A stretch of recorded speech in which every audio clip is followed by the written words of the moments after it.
آمن الرسول بما أنزل إليه من ربه والمؤمنون كل آمن بالله وملائكته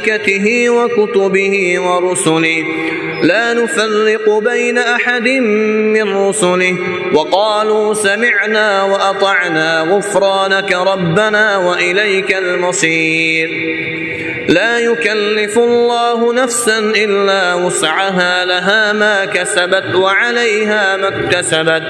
ربنا لا تؤاخذنا إن نسينا أو أخطأنا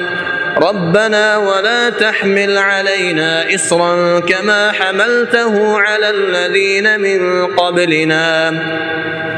ربنا ولا تحملنا ما لا طاقة لنا به واعف عنا